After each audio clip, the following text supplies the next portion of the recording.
제가 물과 성령으로 거듭나지 아니함이라는 그 제목으로 말씀을 전하게 되었는데, 많은 성도님들이 별로 해당 사항이 안 된다고 생각할지 모르겠습니다. 근데 저는 그렇게 생각하지 않습니다. 아주 심각하게 생각합니다.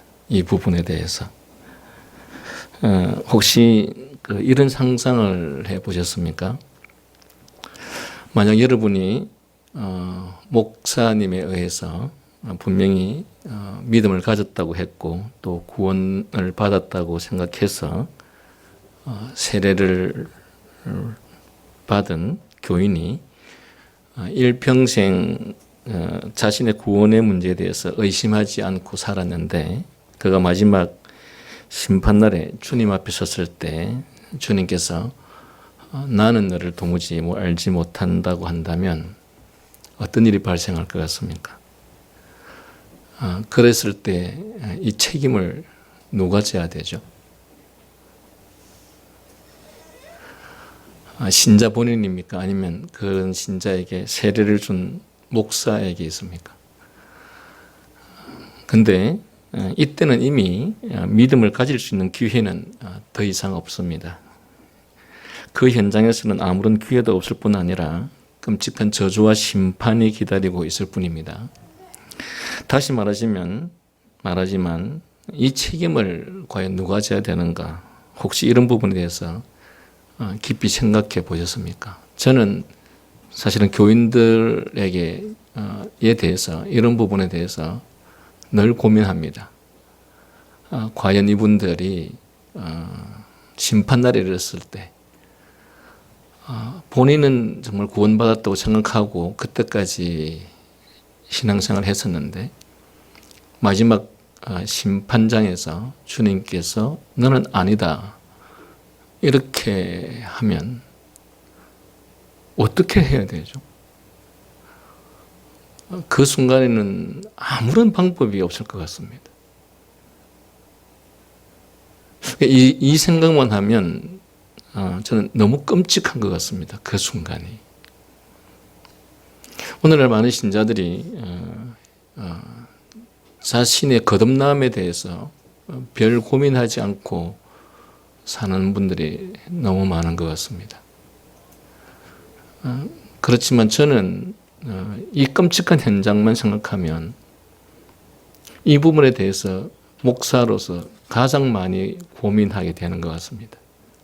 사람들이 얼마나 많이 모였느냐, 얼마나 신앙생활을 오래 했느냐, 교회 사이즈가 얼마나 커졌느냐, 그것은 목사로서 사실은 그 부분에 대해서 책임져야 될 부분은 아닌 것 같습니다.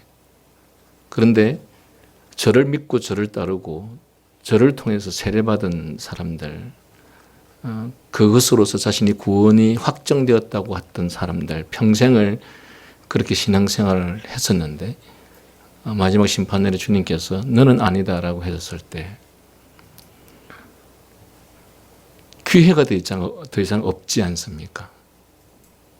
그래서 그것만 생각하면 너무 끔찍하다는 것이죠. 과거 어릴 적에 읽었던 책 중에 이런 이야기가 있었습니다. 한 사형수가 사형을 앞두고 마지막으로 자신을 길러준 어머니와 마지막 면회를 하고 사형대에 오르겠다고 사형 집행자에게 부탁을 했습니다. 사형 집행자는 사형수의 마지막 부탁을 들어주기로 하고 그의 어머니에게 연락을 해서 면회를 하게 되었습니다. 사형수인 아들은 어머니를 만나서 어머니에게 마지막으로 한 번만 입맞춤을 하자고 제안을 합니다. 그리고 어머니는 그 제안을 받아서 마지막으로 이 두 사람이 키스를 하게 되죠. 그때 아들은 그의 어머니의 혀를 물어서 끊어버리는 일이 있었습니다. 이 이야기를 혹 여러분들도 아시는지 모르겠습니다. 그가 어머니의 혀를 물어서 끊어버린 이유는 이것이었습니다. 그가 어릴 적부터 옆에 있는 친구들의 물건들을 훔쳐오곤 했었을 때 어머니는 그 아들의 도둑질을 엄하게 책망하고 그것이 되지 않을 때는 매를 들어서라도 더 이상은 그런 죄를 짓지 못하도록 해야 함에도 불구하고 어머니는 그리하지 않았고, 그런 환경에서 자란 아들은 점점 더 죄의 강도가 커져서 청년이 되었을 때 그는 사형을 당할 만큼 큰 범죄를 하게 되었던 것이죠. 아들은 오늘 이 현장에서 자신을 사형수가 되게 한 그의 어머니에게 혀가 있으면서도 자신이 도둑질하는 죄에 대하여 강하게 그리고 강력하게 절규하듯 말하지 않고 그것을 막지 않은 그의 어머니의 혀를 끊어버리게 된 것입니다. 이 이야기가 우리에게 어떤 경각심을 갖게 합니까? 그것은 여러분의 중생, 거듭남을 위해 그리고 참된 신앙을 소유하는 일을 위해 그리고 그들이 지옥 가지 않도록 하기 위해 교인들을 일깨우고 책망하고 바르게 교훈하고 그들 자신의 신앙을 누구보다도 정확하게 파악하고 인식하도록 가르치고 그리고 그들의 거듭남의 문제를 얼마나 심각하게 여겨야 할지를 깨닫도록 하는 일에 경각심을 주는 내용이라고 생각합니다. 여러분들도 혹 아실지 모르겠지만 하이델베르그 교리문답 해설서를 쓴 코르넬리우스 프롱크가 쓴 예수 그리스도 외에 다른 터는 없네라는 책이 있습니다. 요즘 저와 우리 목사님들이 같이 읽고 나누는 책입니다. 그 10장에 보면 이런 내용이 있습니다. 청교도의 자녀의 영적 상태에 대한 조언이란 내용에서 청교도들은 하나님께서 부모를 쓰셔서 자녀가 몸소 회심을 체험하게 하신다. 그러니까 부모를 통해서 자녀가 몸소 회심을 체험하게 하신다고 믿었습니다. 그래서 부모들에게 세례 언약의 약속이 자녀의 삶에 이루어지고 실현되도록 자녀를 키우라고 강단에서 거듭거듭 권면했습니다. 청교도 부모들이 그랬다는 것이죠. 그러나 리처드 매드는 이 의무를 소홀히 하는 부모는 심판날에 그 자녀에게 하나님의 일을 가르치지 않아서 아들을 영원한 멸망에 이르게 했다는 고소를 당할 것이다 라고 경고했습니다. 오늘 우리의 부모님들이 우리의 자녀들을 생명을 걸고서라도 우리의 자녀들의 구원과 거듭남의 문제를 위해서 기도하고 그들이 구원을 얻을 수 있도록 하기 위한 자신들이 할 수 있는 모든 일을 다 하지 않음으로 인해서 그가 마지막 심판날에 섰을 때 하나님으로부터 너는 아니다라고 했으면 그때 이 자녀들이 누구를 향해서 무슨 원망을 하겠는가. 그리고 조금 전에 말씀드렸던 것처럼 이때는 더 이상 기회가 없습니다. 저는 가장 무서운 심판은 이미 기회가 없다는 것이 가장 무서운 심판이라고 생각합니다. 세월호 사건이나 이태원 사건을 통해서 젊은 청년들 또는 젊은 학생들이 일찍 죽은 것에 대해서 부모들이 말로 다 할 수 없는 원망을 합니다. 그리고 그 책임에 대해서 누군가에 대해서 반드시 책임을 묻고 싶어 하죠. 그런데 그들은 영생에 대해서 지옥에 대해서 모르기 때문에 육체의 생명이 끊어지는 것에 대해서 너무 가슴 아파합니다. 그러나 그리스도인 우리의 입장에서 볼 때 그들의 육신의 죽음 때문에 슬픈 것이 아니고 그들의 육신의 죽음이 옴으로 인해서 그들에게는 영생을 받을 기회가 절대 없다는 사실, 그것이 너무 슬프고 무서운 일입니다. 그들이 아직도 죽지 않았다면, 아직도 육신이 끊어지지 않았다면 그래도 그들에게는 구원에 대한 믿음에 대한 기회가 있을지 모르겠지만 그들의 육신의 죽음이 끝났기 때문에 이제 더 이상 그들이 구원받을 가능성은 단 1%도 없습니다. 그래서 정말 가슴 아프고 무서운 것은 그들이 육체의 죽음으로 인해서 영원한 심판을 받게 되었다라고 하는 사실 때문에 말할 수 없이 고통스럽고 괴로워해야 하는 것이지 단지 그들이 육신의 생명이 끊어졌다고 해서 슬퍼할 일은 아니죠. 왜냐하면 그리스도인 우리들에게 있어서 육체의 죽음은 죽는 그 순간 바로 천국을 향해서 가기 때문에 그리스도인 우리들에게 육체의 죽음은 사실은 아무것도 아닙니다. 그것은 오히려 이 부패하고 타락한 세상 속에서 늘 고통 가운데 살고 끊임없는 죄 가운데 살았던 우리가 천국이라고 하는 그 문을 통과하는 순간이기 때문에 사실 아무것도 그것에 대해서 슬퍼할 이유도 없고 불평해야 될 이유도 없고 두려워할 이유도 없습니다. 그러나 무엇보다 그들이 믿음을 갖지 않는 상태에서 죽었다는 이 사실은 너무도 무섭고 공포스러운 일이 될 수밖에 없다는 것이죠. 그래서 청교도 목사 코튼 매드는 이렇게 말합니다. 지옥에 가는 것보다 차라리 죽도록 매를 맞는 것이 낫다. 다르게 말하면 아이들이 지옥에 가지 않도록 하기 위해서 차라리 아이들을 죽도록 패는 것이 맞다라고 하는 것이 여기서 하는 말인 것이죠. 그래서 이 유명한 말은 청교도 자녀 양육의 철학의 주요 교리를 간추리고 있습니다. 우리는 이 두 가지 경우를 통해서 무엇을 배웁니까? 오늘 성도인 또는 부모인 그리고 여기 함께 있는 저와 이영수 목사님 우리도 마지막 심판날에 우리가 가르친 많은 사람들에게 고소를 당하게 되는 일이 있을지 모르겠습니다. 우리들의 자녀들이었던 또 우리들의 교인들이었던 그들이 당신이 나를 이렇게 만들었지 않느냐. 당신이 나를 구원받았다고 해서 세례를 주었고 나를 거듭났다고 해서 성찬에 참여하게 했고 그래서 나는 지금까지 그것을 믿고 살아왔는데 지금 이 현장에서 도대체 이것이 무엇이냐 이 책임을 누가 질 것이냐 하고 말한다면 어떻게 해야 될 것입니까?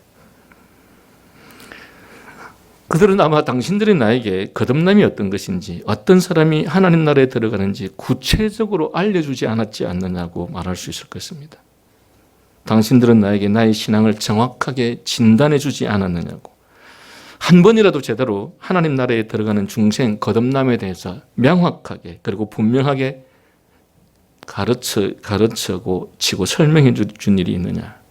그들은 원망과 분노를 금치 못하면서 마치 자식이 자기를 구원에 이르게 하는 참된 믿음에 대해 가르치지 않은 부모를 고소하고 아들이 자신을 그렇게 만든 어머니의 혀를 끊어버리듯이 지옥을 향해 가는 교인들은 자신들을 가르친 목사와 장로와 부모를 향하여 분노하고 고소하는 일이 생길지 모르겠습니다.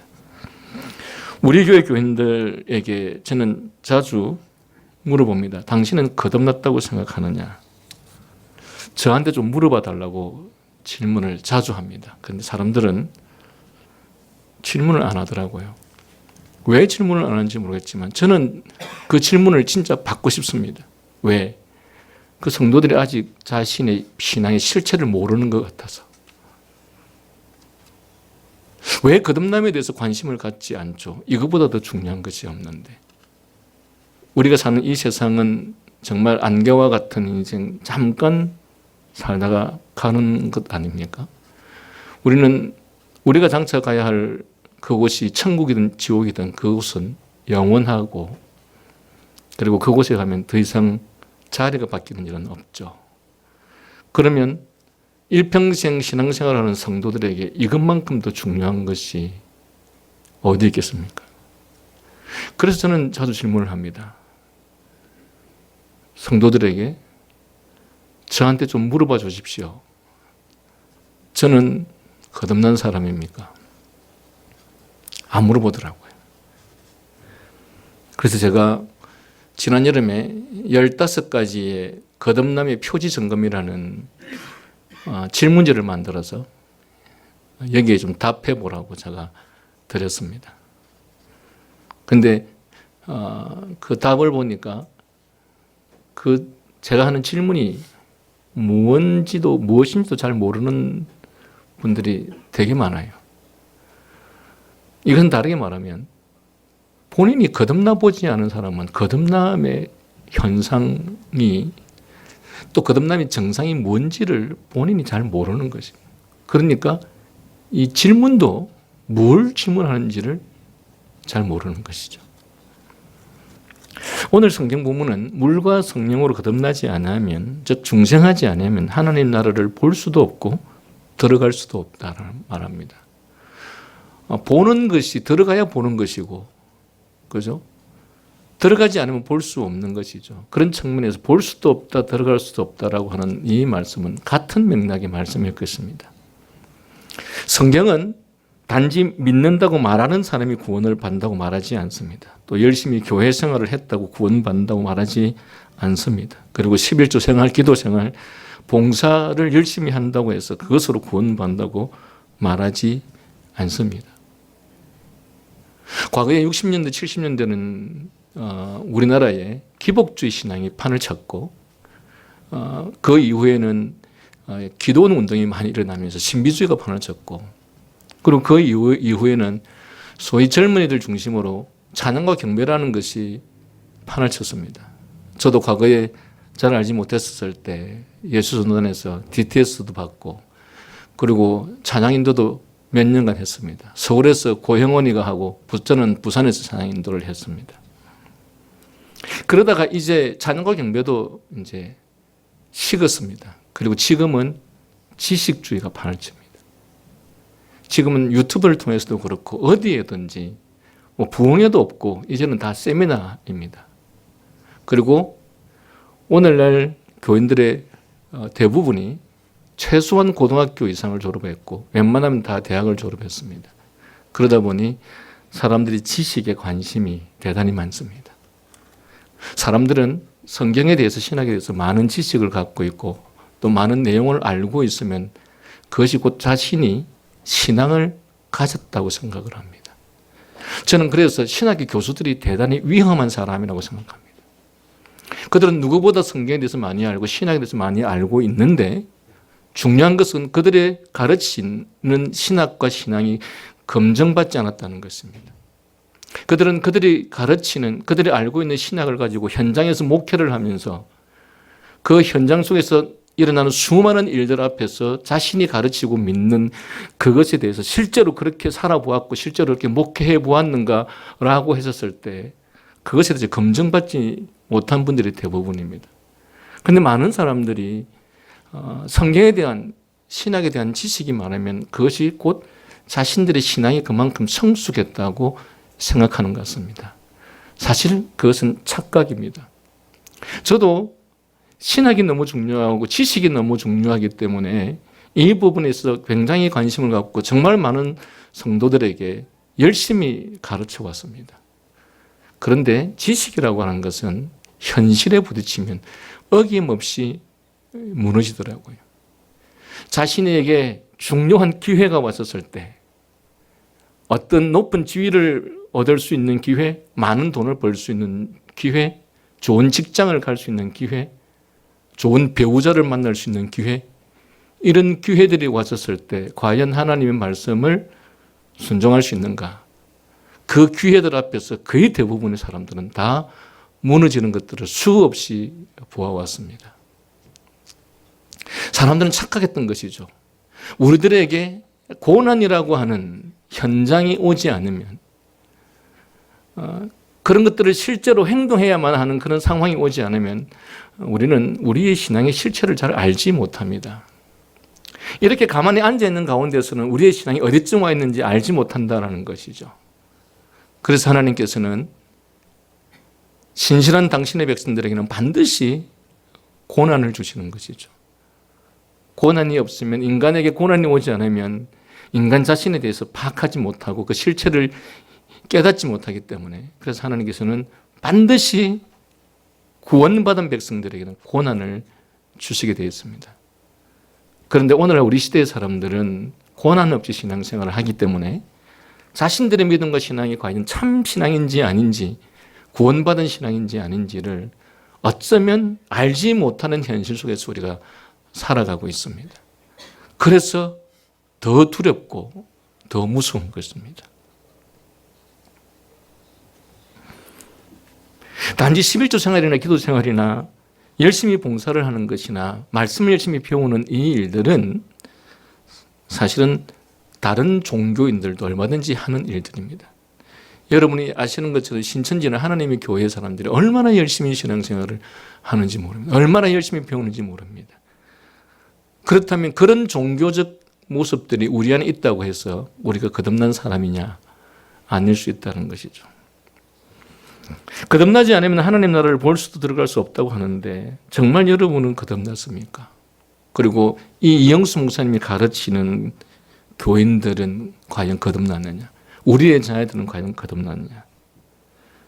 제가 조금 전에 말씀드렸던 것처럼 이런 질문을 나에게는 별 해당이 안 된다고 생각할지 모르겠지만 자신이 거듭나지 않은 사람은 다른 사람이 거듭났는지 아닌지 알 수 없습니다. 오늘날 많은 목회자들이 성도들을 보면서 저 사람이 거듭났는지 않았는지를 구분하지 못하는 것은 자신도 거듭나지 않았기 때문에 그것을 알 수가 없습니다. 사과를 먹어보지 않고 사과에 대한 단순한 지식만 가진 사람은 사과에 대해서 몇 줄밖에 쓸 게 없겠죠. 그러나 사과를 먹어본 사람은 그 먹어봄에 대한 경험과 느낌으로 수많은 내용들을 쓸 수가 있습니다. 거듭나 보지 않은 사람들은 만약에 목사가 그렇다면 성도들이 열심히 봉사하고 열심히 예배에 참석하고 열심히 기도하고 헌금하면 그 사람은 아마 구원받았다고 생각할 것입니다. 거듭났다고 생각할 것입니다. 왜? 자신이 거듭나 보지 않았기 때문에 거듭남의 정상이 뭔지 잘 모르는 거죠. 여기 하나님 나라를 들어가는 사람들, 즉 거듭남의 은혜를 입은 사람에게 나타나는 정상 특성을 말해주는 책들이 많이 있습니다. 여러분들은 이 책들을 아마도 읽어보신 분들도 있을 것이고 또 읽어보지 않은 분들도 있을 것입니다. 제가 교회에서 교인들에게 자신의 신앙과 믿음에 대해서 반드시 파악해야 되는 이 문제가 너무 중요하기 때문에 저는 교인들과 이 책들을 많이 같이 읽었습니다. 혹시 이 책들 중에서 여러분들이 아는 책들이 있는지 모르겠습니다. 스테판 차녹이 쓴 당신의 거듭남 확실합니까? 또 스테판 차녹이 쓴 거듭남의 본질이라는 책이 있죠. 존 메가더가 쓴 구원 얻는 믿음이란 무엇인가라는 책이 있습니다. 존 오웬이 쓴 참된 믿음의 특성과 능력이라는 책이 있습니다. 리차드 웩스터가 쓴 회심이라는 책이 있죠. 매튜 미드가 쓴 유사 그리스도인이라는 책이 있습니다. 조나단 에드워드가 쓴 신앙 감정론이라는 책이 있죠. 존 메가더가 쓴 그들은 왜 복음을 배반하는가라는 책이 있습니다. 존 오웬이 쓴 참된 회심과 구원의 화문이라는 책이 있습니다. 이 스테반이 쓴 중생이란 무엇인가라는 책이 있습니다. 제가 여러분을 향해서 거듭나지 않았다고 또는 여러분의 자녀들을 향해 거듭나지 않았다고 하면 별로 인정하고 싶지 않을지 모르겠지만 여러분 기회가 있으면 이 10권의 책들을 읽어보십시오. 그리고는 여러분의 믿음이 참 믿음인지 아닌지 여러분의 신앙이 중생한 신앙이 아닌지 점검해 보시기를 바랍니다. 저는 성도들의 참된 회심과 진정한 구원과 확실하고 진실된 믿음에 대해서 늘 고민하고 점검해 왔습니다. 이런 책들을 성도들하고 읽고 나누고 하는 동안에 수십 년을 신앙생활을 했던 사람들이 자신의 지난날의 신앙이 부정당하는 자존심 때문에 예배 중간에 교회 문을 차고 나가는 사람도 경험했습니다. 여러분은 이 문제를 얼마나 중요하게 생각하고 심각하게 생각합니까? 여러분은 진정 하나님 나라에 들어가게 하는 거듭남의 본질, 특성, 정상, 그리고 열매들에 대해서 얼마나 정확하게 알고 평가할 수 있습니까? 오늘날 대부분의 교인들은 거듭남이 무엇인지 잘 모릅니다. 거듭난 사람에게 나타나는 정상 특성이 무엇인지도 잘 모릅니다. 그런데 그들은 자신들이 구원받았고 천국에 들어가고 간다고 믿고 있습니다. 여러분은 일주일에 한 번 주일에 교회에 나오는 사람들, 그들의 믿음 신앙에 대해서 얼마나 정확하게 알고 있고 평가하고 하는 것 같습니까? 그들에게서 이 책들에서 말하는 거듭남의 은혜를 입은 정상 특성들이 얼마나 있는지 혹시 아십니까? 그들 중 거듭나지 않아서 지옥을 향해 달려가는 사람들을 위해 우리는 과연 무엇을 하고 어떤 일을 하고 있습니까? 어설픈 전도 방법인 사형리나 전도, 폭발 전도 같은 방법을 통해서 우리는 20-30분 설명 듣고 당신이 죄인인 것을 믿느냐? 당신은 당신을 십자가에서 못 박히신 주님을 믿느냐? 그를 믿으면 죄사함을 얻고 구원을 받는 것을 믿느냐? 믿습니다. 그럼 지금부터 내가 하는 기도를 따라해라. 그리고 아멘 하면 당신은 이제부터 구원받은 백성이다 라고 말합니다. 그런데 이 말도 안 되는 구원의 확신으로 실제 그 사람들은 거듭나지도 않았는데, 참된 회심이 일어나지도 않았는데, 또한 그에 따른 성화도 일어나지 않고 있는데, 참된 믿음이 무엇인지도 모르는데 그들에게 구원을 받았다고 말하는 것이 오늘날 목회자들입니다.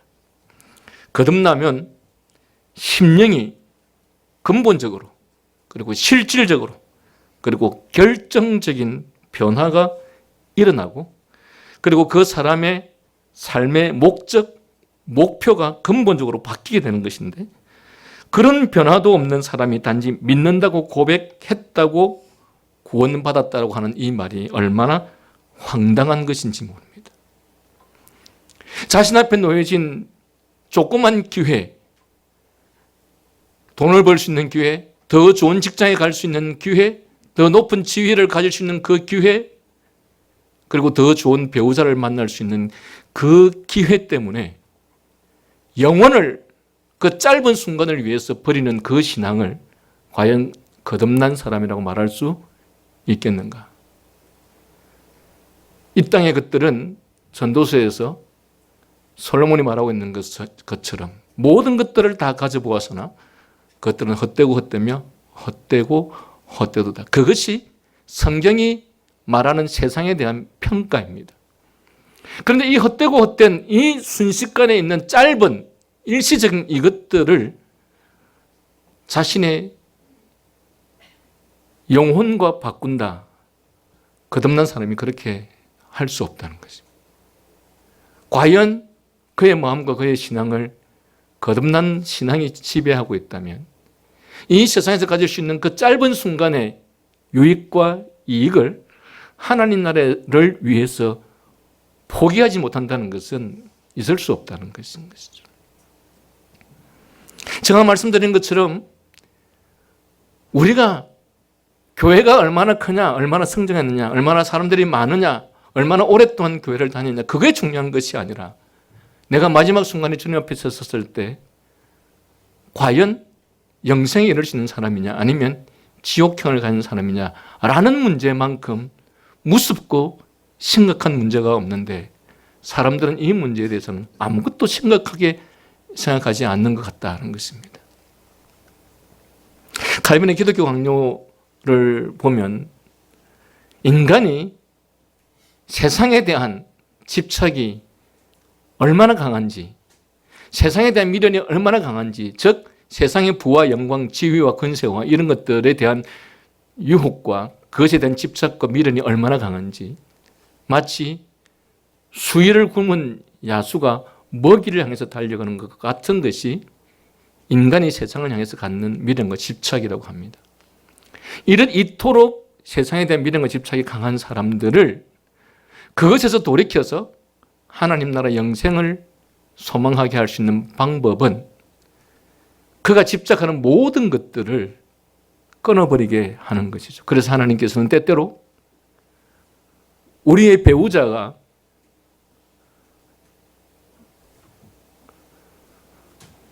바람을 피게 하는 방법으로 남편과 아내 사이에 배우자에 대해서도 전혀 소망이 없고 배우자에 대한 기대까지 끊어버리게 만드는 방식으로 하나님께서 영생을 소망하게 하시는 경우도 있고, 또 멀쩡했던 우리의 자녀가 온갖 범죄를 저지름으로 인해서 자녀에게조차 아무런 소망이 없게 만드는 그런 방식으로 하나님께서는 영생에 대한 소망을 갖게 하시기도 합니다. 왜냐하면 그리스도인에게 있어서 구원만큼 더 절실한 것은 없기 때문에 그렇다는 것이죠. 이토록 중요한 문제 앞에서 허무맹랑한 결신주의 신앙 때문에 평생을 거짓된 믿음으로 자신이 구원받았다고 착각하며 살아가는 것이 오늘날 우리들의 현실입니다. 그런데 어쩌죠? 심판날 주님 앞에 섰을 때 내가 너를 도무지 알지 못한다고 하면 그때 어떻게 하죠? 그때는 이미 기회가 없는데요. 오늘날 목사님들이 만나면 제일 많이 하는 질문들이 교회가 얼마나 컸냐, 헌금이 얼마나 많이 나오냐, 교인들이 얼마나 늘었냐, 뭐 눈에는 뭐밖에 안 보이는지 질문들이 다 그것밖에 없습니다. 그러다 보니 그들의 머릿속에 그런 것밖에 없다 보니 자신들의 목회에 있어서 가장 자랑거리요 중요한 요소가 바로 그들이 자랑하는 그것들입니다. 또 모든 노력과 열정과 수고가 사람을 채우기 위해서 교인 숫자를 늘리고 재정이 풍부해지는 것을 목표로 사역합니다. 목사나 장로나 할 것 없이. 웬만한 교회에 목사가 은퇴하거나 그만두게 되어서 새로운 목사를 청빙할 때 제일 중요한 조건이 뭡니까? 교회를 성장시키는 목사인 거죠. 반대로 숫자가 적은 목사나 장로들은 그런 것들을 엄청나게 부러워합니다. 그러다 보니 교회는 사람들이 많아지는 일에만 몰두하지 그들이 진정 거듭나서 하나님 나라에 들어갈 수 있는 사람인지에 대해서는 별 관심이 없습니다. 여러분, 특별히 오늘날 대형 교회에 있는 목회자들이 성도들이 거듭났는지 안 났는지 관심이 있는 줄 압니까? 그들의 머릿속에는 오로지 교회를 키울 생각밖에 없습니다. 그리고 그것들을 위해서는 심각하게 가르치고 또 점검하지 않습니다. 여기 조나단 에드워드가 가르치는 교훈을 한번 시작해 보시기 바랍니다. 그는 신앙 감정론에서 이런 심각한 충고를 합니다.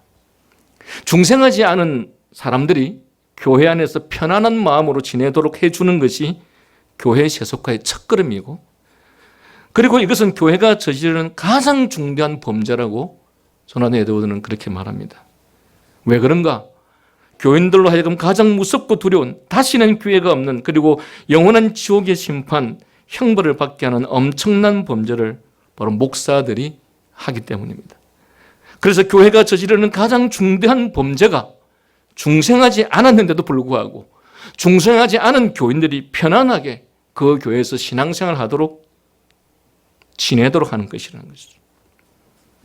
여러분, 오늘날 교회가, 목사가 교인들을 중생하게 할 수는 없습니다. 그러나 그들이 중생했는지 안 했는지 진단해 줄 수는 있습니다.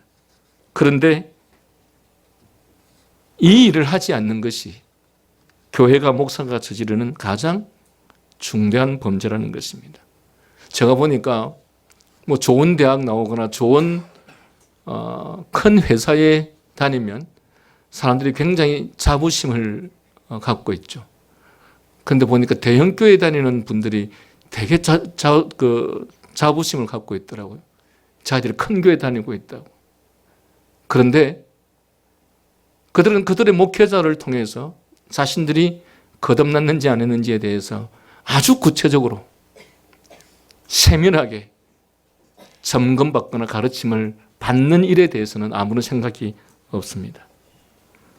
조나단 에드워드는 이어서 말하기를, 진정한 믿음과 거짓 믿음을 분명하게 가르치지 못하면 교회와 기독교가 치명적으로 파괴되는데, 그 파괴라는 것이 어느 정도인가 하면 사도시대 이후에 유대인들, 이교도들, 그리고 로마와 공산주의가 교회를 향하여서 저지른 모든 박해를 합친 박해보다 훨씬 더 기독교의 진리를 해치고 치명타를 가하는 것이 된다라고 말합니다. 역사 이래로 교회가 세워진 이후에 교회가 받았던 모든 박해를 다 합쳐놓아도 오늘날 교회가 자기들 안에 있는 교인들을 향해서 그들이 중생하지 않았음에도 불구하고 그들이 편안하게 신앙생활을 하도록 하는 그것이 비교할 수 없을 정도로 더 교회를 세속화시키고 치명타를 입히는 것이 거듭남에 대한 증거이 없는 것에 대한 교회의 범죄라고 하는 것입니다. 이어서 조나단 에드워드는 마귀는 바로 이 수단, 즉 적당히 믿고 참된 믿음, 거듭남이 확실치 않는데도 진정으로 회심하지 않았음에도 불구하고 구원받았다고 착각하게 만드는 이 거짓 신앙, 그리고 거듭남이 무엇인지, 어떤 것인지, 회심이 무엇인지, 어떤 것인지 알지도 경험해 보지도 못한 자들에게, 또 참된 믿음의 특성과 정상이 어떤 것인지, 구원 얻는 믿음이 어떤 모습인지 알지도 또는 경험하지도 못한 자들에게 거짓된 안정감, 위장된 안정감으로 살게 하는 바로 그것이 바로 이 수단, 즉 이 수단은 마귀의 수단인데, 마귀는 이 수단으로 수많은 교인들이 자신의 영적인 상태를 오해하게 만들어서 실상은 그들이 구원과는 아무 상관이 없는데도 자신들이 무엇인가 된 것처럼, 즉 구원받은 것처럼 생각하게 만들어서 그들을 영원히 지옥으로, 영원한 파멸로 인도한다고 가르칩니다. 그리고 에드워즈는 이어서 교회가 잠식되는 것은, 교회가 무너지는 것은 내부에서의 신앙의 변질 또는 거짓 신앙이 가장 무서운 것이며 외부의 어떤 영향이 결코 아니다라고 말합니다. 그리고 그러한 잘못된 가르침은 교회 내부의 사람들이 신앙을 약화시켜서 드러내놓고 기독교를 반대하고 박해하는 사람들보다 훨씬 더 치명적으로 기독교를 파멸시킨다고 말합니다. 그는 거짓된 믿음이 진정한 믿음을 압도할 때에 이런 무서운 결과들을 보게 될 것이라고 경고합니다. 여러분, 화란개혁주의 신앙고백 제39장 7문에서 이런 질문을 합니다. 교회의 참된 멤버가 누구입니까? 답, 진리를 외적으로는 고백하지만 실제로 거듭나지 않은 위선자는 교회의 참된 멤버가 아니며 오직 택함받고 중생한 신자들만이 교회의 참된 멤버로서 그들만이 구원받을 것입니다. 40장 5문에서 회중의 멤버 가운데 회심하지 않은 자와 회심한 자를 분별하는 것도 목회자의 의무입니까? 답, 하나님 말씀은 많은 곳에서 이것을 가르치고 명령합니다. 그리고 목회자가 그런 분별을 하지 않는다면 그가 아무리 신실하게 설교하고 신방하고 기도한다 하더라도 그의 사역은 실패한 것입니다 라고 말합니다. 다시 말하자면 우리가 교인들을 하게 할 수는 없지만, 그러나 우리가 그 사람들이 거듭난 사람인지 아닌지 분별하여 그 사실을 가르치고 알리는 일은 우리의 의무요 책임입니다. 또한 부모가 자식에게 할 수 있는 의무와 책임입니다. 그러므로 지옥이냐 천국이냐에 대한 이 중대한 문제를 다른 어떤 것보다 등한시해서는 안 될 것입니다. 조금 전에 소개했던 이스테반이 쓴 중생이란 무엇인가라는 책에서 사형리나 전도 폭발 또는 총동원 주일의 결단의 시간과 같은 전도 방법을 심각하게 경고합니다. 30분이나 1시간도 안 되는 짧은 시간에 간단한 복음을 전하고서 그것으로 믿는다고 하며 구원을 받았다고 하는 이 간단 신앙주의가 오늘날 교회와 참된 신앙을 무너뜨리고 혼란케 하는 역할을 하기 때문입니다. 거듭남을 경험하지도 않았고 그것이 무엇인지 모르는 자들이 자신들은 하나님 나라에 들어가는 줄로 착각하게 만드는 이 엄청난 범죄를 어떻게 책임질 것인가? 여러분은 여러분의 꿈이나 목표가 세상의 지위나 권세나 부나 명예가 되어서는 안 될 것입니다. 또한 이 교회도, 이 교회의 목표가 단지 수적 성장이나 또한 건물이나 재정이 풍부한 교회가 되는 것이 목표가 되어서도 안 될 것입니다. 만약 그런 식으로 우리가 인생을 살아가고 그런 식으로 우리가 목회를 하게 된다면 반드시 그것에 대한 대가를 치를 것입니다. 우리의 참된 사역은 하나님의 나라 참된 교회를 이루고 교인들로 하여금 거듭난 참된 신자가 되게 하여 그들로 천국에 이르게 하는 것입니다. 그리고 그렇게 그렇게 하는 것 때문에, 그렇게 목회하는 것 때문에, 그런 교회를 이루는 것 때문에 때때로 가난하거나 물질로 어려움을 당하거나 시련을 당하거나 사람들에게 무시를 당하거나 초라한 생활을 하게 된다 하더라도 우리는 묵묵히 하나님 앞에서 그 일을 감당하는 사람들이 되어야 할 것입니다. 세상은 사람들을 외모로 판단하지만 하나님은 중심을 보시기 때문입니다. 하나님은 우리의 외적 성장, 눈에 보이는 외적인 결과가 아니라 우리가 얼마나 하나님의 명령 앞에 충성하느냐, 하나님께서 우리에게 맡기신 그 내용, 그 방법대로 얼마나 충성되게 순종했는가에 관심이 있는 것이지, 하나님께서는 우리의 외적인 것에 대해서는 아무런 관심이 없습니다. 왜냐하면 지혜로운 자야 너의 지혜를 자랑치 말라, 용사야 너의 용맹을 자랑치 말라, 부자야 너의 부함을 자랑치 말라. 왜 이것들을 자랑치 말라고 하느냐? 부, 용맹, 지혜, 그것은 하나님께서 주신 것이지 너가 이룬 것이 아니기 때문에 자랑하지 말라고 하는 것이죠. 고린도전서 4장 7절에 너의 가진 것 중에서 너의 것이 도대체 어디 있느냐? 그런데 어찌하여 너는 너의 것인 것처럼 자랑하느냐? 하나님께서 우리에게 주신 모든 것들은 하나님이 주신 것들입니다. 그것들은 우리들이 이루었거나 우리들이 가질 수 있는 것들이 아닙니다. 그래서 절대로 결코 그것들을 자랑하지 말라. 그래서 하나님께서는 우리의 외적인 것에 관심이 없다는 것입니다. 우리가 얼마나 무엇을 이루었느냐, 얼마나 위대한 일을 이루었느냐, 얼마나 높은 지위를 가졌느냐, 얼마나 많은 부를 가졌느냐, 아무런 관심이 없습니다. 왜? 그것은 애초부터 하나님이 주신 것들이기 때문에. 하나님의 관심은 우리가 하나님께로부터 맡게 된 그것에 대해서 얼마나 자신의 위치에서 충성되게 살았느냐, 그것에만 관심이 있다는 것입니다. 부패하고 타락한 인간들은 조금이라도 다른 사람보다 나은 것이 있다면 그것들로 자신을 자랑하고 자기를 과시하려고 합니다. 그러나 하나님은 단호하게 말씀하십니다. 너희 가진 것 중에 너의 것이 어디 있느냐? 그런데 어찌하여 너의 것인 것처럼 너가 이룬 것처럼 자랑하느냐?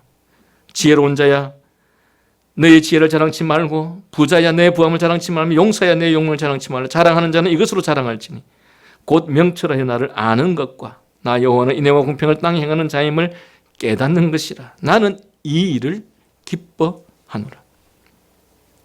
고린도서 15장 10절에 이렇게 말씀하십니다. 나의 나된 것은 오직 하나님의 은혜라.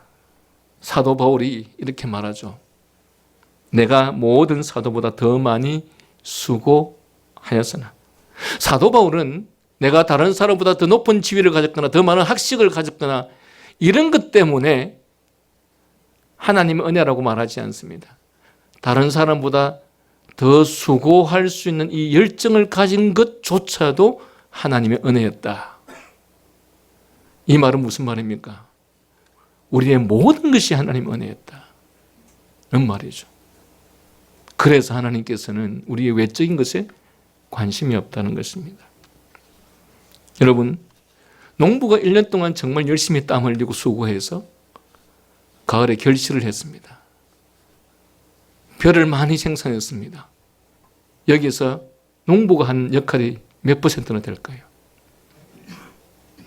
사람의 눈에는 이 농부의 역할이 아마도 어쩌면 70%, 80%, 90%좀 된다고 생각할지 모르겠습니다.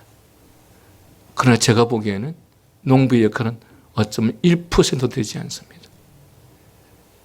여러분, 농부가 아무리 열심히 농사를 짓고 싶어도 그에게 갑자기 암이 생겨서 일할 수 없는 상황이었다면 그가 열심히 일할 수 있을까요?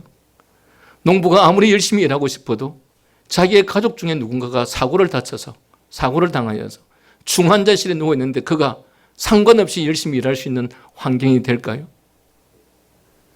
하나님께서 비를 내리시지 않으셨다면, 비가 오고 햇빛이 옴에도 불구하고 하나님께서 자라게 하지 않으셨으면, 1년 동안 열심히 농사를 지어서 이제 결실이 다 이루어졌는데 10일 전에 갑자기 태풍이 불어와서 날려버렸으면,